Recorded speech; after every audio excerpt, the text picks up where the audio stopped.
Hi, David Sweeney here. This video is about exercises for hip impingement specifically, but will also have a great impact on sacroiliac joint dysfunction. So we're going to jump right into it, 1 minute intervals for each of the stretches. So let's start that. We're going to be going into the psoas stretch first of all. So one leg, left leg in this case, out in front. I'm going to be squeezing this glute. Here we go. We can put the hand down and we can turn the body away like this. Now remember, just rest, relax the hip into the stretch. Imagine the hip falling forwards like this. So falling down into the mat. Squeeze the right glute, squeeze this glute to push the hip further down into the ground, help it. Relax this muscle, turn the body away. Take a deep breath in, relax. Deep breath in, breathe out and relax. Deep breath in, breathe out and relax. So this muscle is going to be very, very stiff if you've got really chronic hip impingement. And hip impingement basically means where the joint space isn't very good. It's not quite adequate. So stretching it will help reduce the compaction inside the joint. Good. Okay. Next position. Let's swap the legs. Right leg out, hand down, squeeze this glute here. I'm going to squeeze this glute. Rest the hand up here for support, turn away, squeezing the left glute.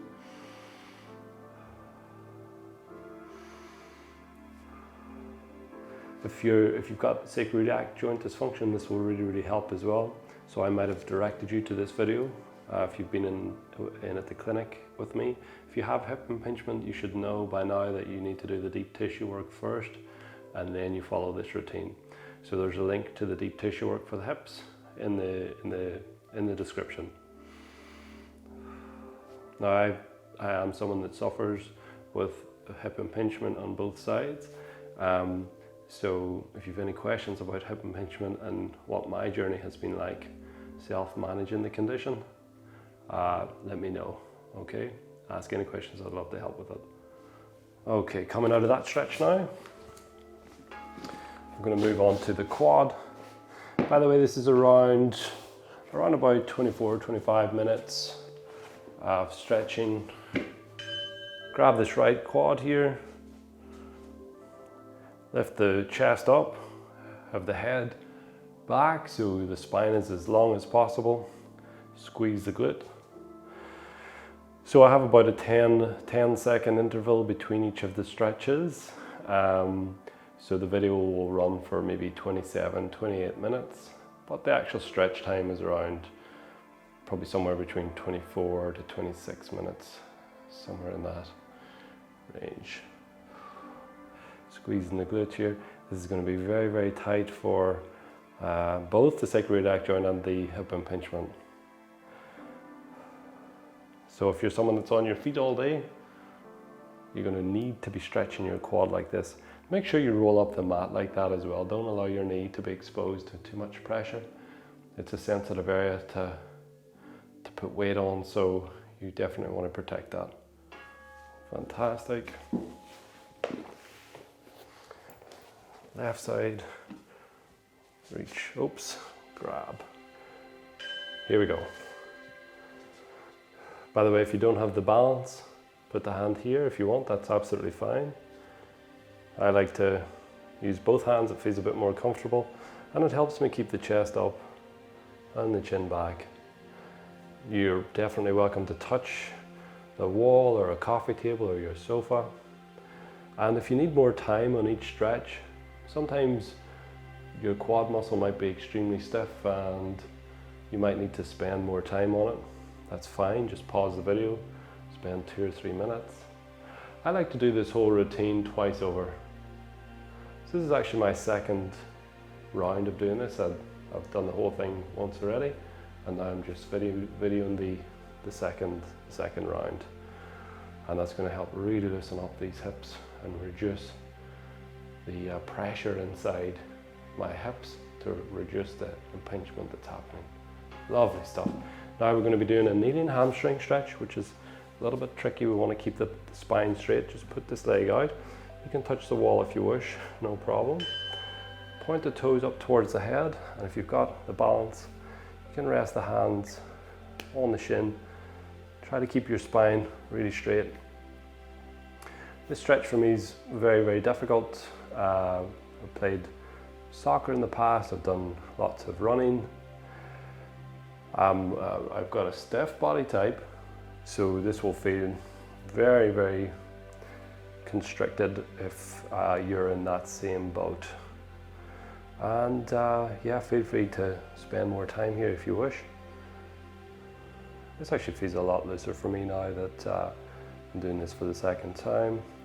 If you've got the range of motion, you could touch the ground, put your palms down on the ground, but we want to make sure that spine is straight so we don't create an injury to the discs. You can come all the way up here if you wish. You can hold on to stuff here if you like as well. But just by placing the hands down here, it increases things. Swap sides. Let's put that left leg out now. Here we go. Toes up towards my head. That's going to increase the stretch back here. Keep the spine straight. Hands down if you can manage it.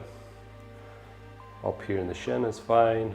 Touching coffee table, the wall, no problem. Just keep that spine nice and straight. Take a deep breath in. You should be breathing during this, and breathe out. As you breathe out, you can go a little deeper, straighten the knee. Like that.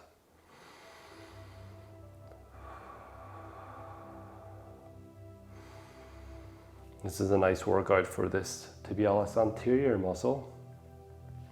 It's the counter to the calf, so it's in opposition to the calf. And that can help with the stretch. You can contract your quad muscle. That can help straighten the knee and relax here.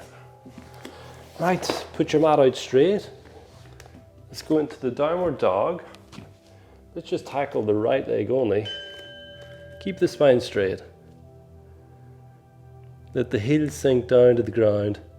If you can manage it, keep your legs straight. If you can't, it's okay to have a bent knee. Just try to keep your spine straight, slowly.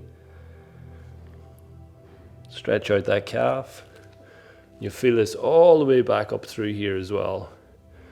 This is a fantastic stretch for the low back, the sacroiliac joint, stiffness in general, in the hamstring, in the calf, for the hip impingement. It's going to cover everything. Everyone probably should be doing this fairly regularly. And you know, if you don't have the shoulder strength, that's okay. Don't spend the full minute. Spend 10 seconds. That's okay too. Spend longer if you can manage it. If you have shoulder problems, shoulder pain, neck pain, this is going to be quite difficult. So you might avoid this and maybe stretch the calf against the wall or on a step. Let's do the other side now. Here we go. 3, 2, 1. There we go. So I'm just stretching out my left side now. Trying to keep my spine straight. And my knee's a bit bent at the moment. This left side is a bit problematic here.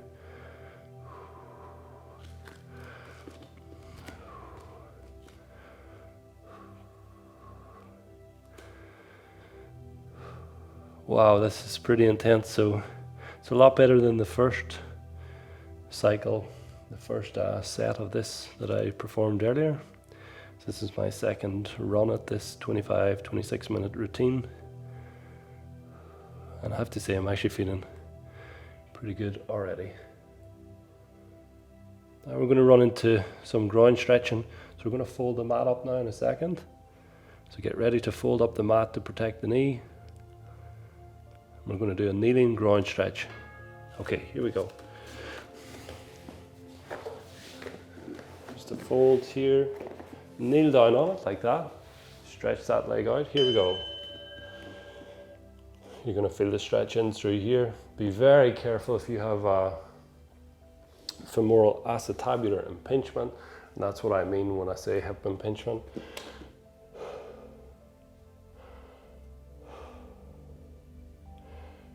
also called an FAI hip. And orthopedic surgeons would explain that it's often caused by a cam deformity in the head of the femur.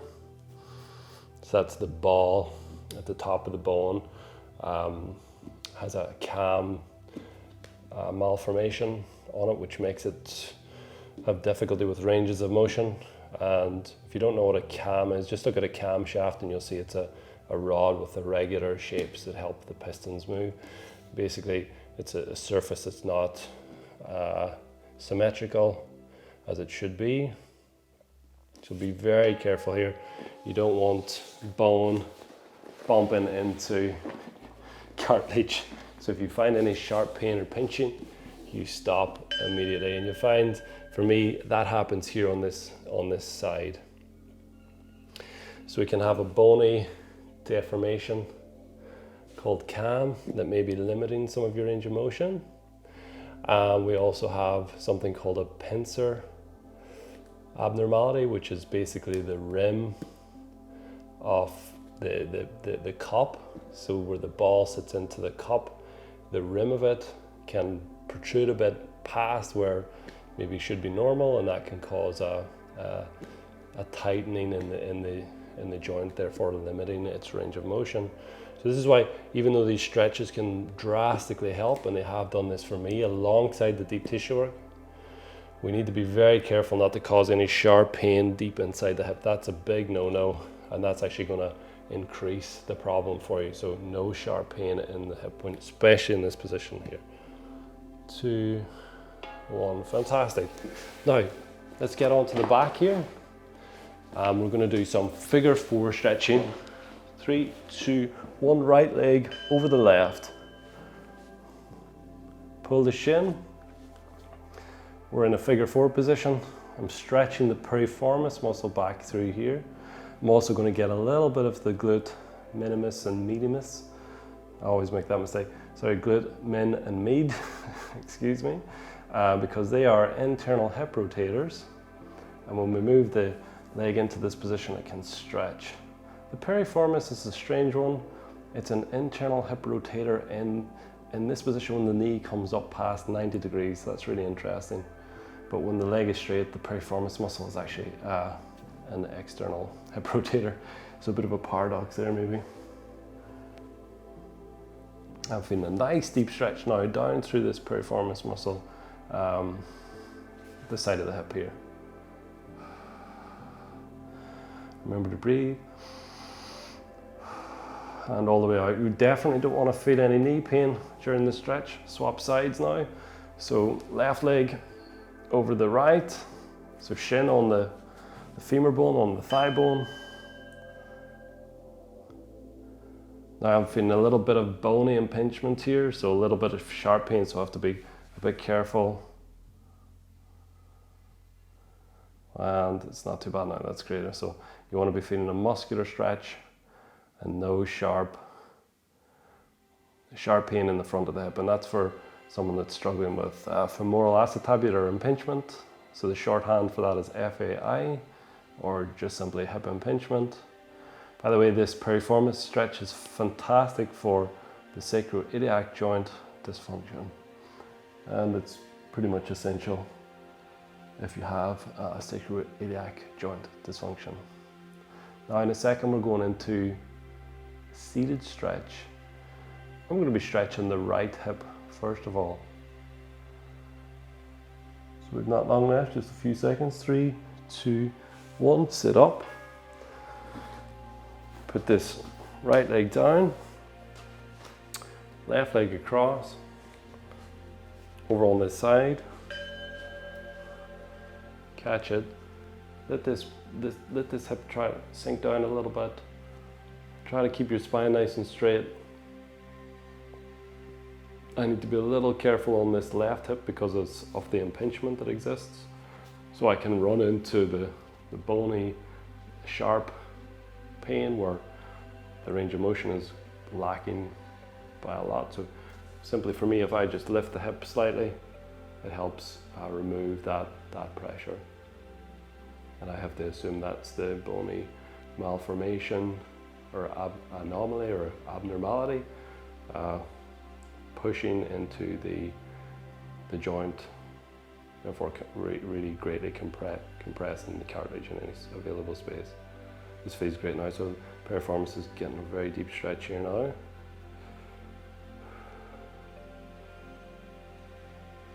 One, fantastic.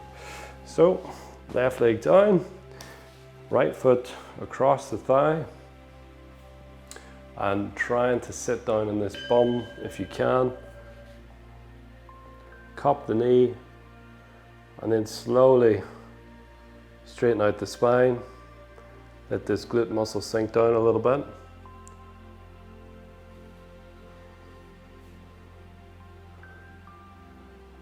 Fantastic. So again, I'm getting a much greater stretch here out of this posterior thigh, out of the glutes here.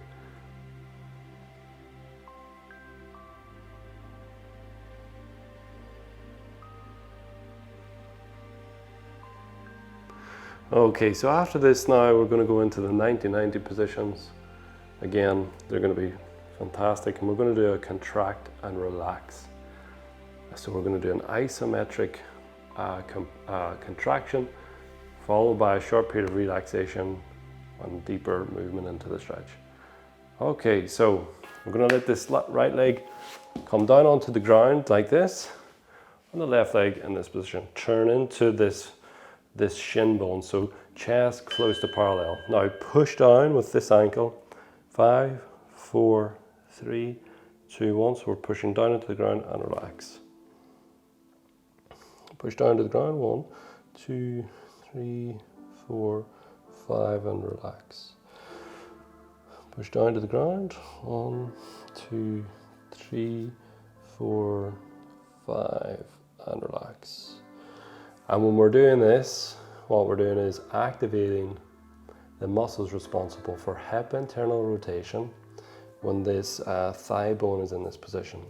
So again, that's going to be taken into account the things like the piriformis and the glute min and med and a bit of the TFL muscle.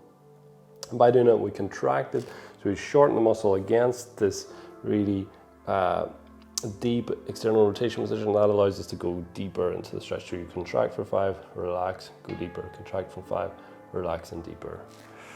Now, just turn the body to face the left hip now, which is an internal rotation. Here we go. 1. Let's go. So pushing down with the ankle into the ground. 1, 2, 3, 4, 5, and relax. Push again. 1, 2, 3, 4, 5, and relax. I just need a bit of mat here. That was irritating the ankle. 1, 2, 3, 4, 5. Relax and turn the body with each relaxation period. So 1, 2, 3, 4, 5. Relax. 1, 2, 3, 4, 5, and relax. 1, 2, 3, 4, 5, and relax. 2, 3, 4, 5, and relax. 1, 2, 4, 5, and relax. Now we're going to turn away slightly. We're going to try to activate these muscles responsible for internal hip rotation. So here we go. Let's do 10 lifts. 1, 2, 3, 4, 5, 6, 7, 8, 9, 10. Then we're going to lift off, just holding for 5 seconds. 1, 2, 3, 4, 5. Relax. You notice I'm being really pushed away from this hip because it's so stuck in internal rotation. 1, 2, 3, 4, 5. Down. Again, 1, 2, 3, 4, 5. Down. This might cramp up here. That's okay if it happens. 2, 3, 4, 5. Down. Again. 1, 2, 3, 4, 5. and relax. Other side now, so swap the hips over. We're going to be bringing the chest parallel as much as possible to this foot. Now imagine push down here, 1, 2, 3, 4, 5, relax, go a little further, push, use this hand to help create a little bit of a lever, bit of counter force, 2, 5, relax. Again, I'm using the hip external rotators, 3, 4, 5, relax, just to get a little bit more depth out of the stretch.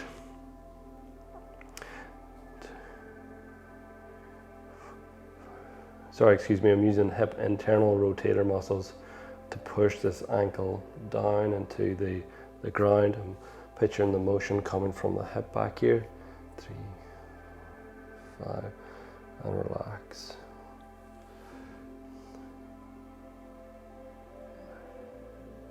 And relax. Push down, 1, contracting, 3, 4, 5, and relax. Turn the body now to face the other side. Make sure you've got some mat underneath the ankle. Here we go, pushing down. Push down with the ankle. 1, 2, 3, 4, 5. Relax it. See if you can turn a tad more. 1, 2, 3, 4, 5. Relax, turn a bit more. 1, 2, 4, 5. Relaxing, turn a little bit more. 1, 2, 3, 4, 5. And relaxing. That might take a while for you to even feel the muscles that you're working here, which are the hip external rotators in behind the butt cheek here. So the glute max is going to be doing this a little bit, but there's smaller little muscles in there responsible for that. The gemellus, the obturator muscles will all be assisting. They're those deep external hip rotators. And relax. Now what we're going to be doing is lifting off the hip now. If you feel any impingement in there, be very careful. You don't want to turn like too much into it. So I'm going to just lean away a little bit and give my hip a little bit of room to activate these muscles. So let's do 10. 1, 2, 4, 5, 6, 7, 8, 9, 10. Then we're going to do 5-second lifts. So hold 1, 2, 3, 4, 5. Good, and getting a big cramping up in here. 2, 3, 4, 5. Down. 1, 2, 3, 4, 5. Down. If you're really stiff here like me, it's good to have a foam roller beside you for a little bit of extra support, or whatever, anything else would be fine. Coffee table or something, or your sofa. 4, 5, down. 1, 2, down. Perfect. Now swing around into the wall and let's stretch for internal rotation. So let's get the foot up in internal hip rotation. You can put the hand out here if you wish, and I'm getting that nice stretch right there at the back of the butt. It feels very weird. This feels very strange. Be very careful if you feel any impingement in the groin area or at the front of the hip, any sharp pain. Try to avoid it. You can also push this leg outwards against this if you wish, and that will activate these muscles. It will shorten them, and then we can relax them, and we can get a bit more depth. And that really just helped me just doing that once. I'm getting a much deeper stretch now, and I'm going to try that again. Contract 1, 2, 3, 4, 5. This shin's coming out, so this thigh's coming out, and relax. I'm using this leg now, the shin bone, this ankle, to push deeper into this internal rotation. Feels great. Fantastic. Just be careful coming out of that in case the bone has been creating compression on the cartilage. Same again, left hip in position, and use this leg now, your ankle of the right ankle, put some weight down, get a stretch here at the back of the hip. And you might need to shift and move your foot around to find that perfect position. Now I'm going to contract this leg out against my ankle here just for 5 seconds. Relax, just to try to get a deeper stretch. Oh yeah, I'm starting to get that now. Push out 1, 2, 3, 4, 5. Relax it.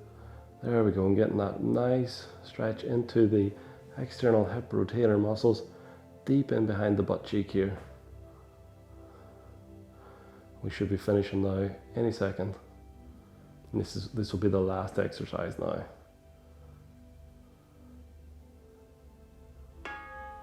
Perfect, all done. Nice one. So I'm feeling really flexible and loose now through my hips and through my pelvis, through my sacroiliac joints. So if you have any questions about that, please pop them in the comments.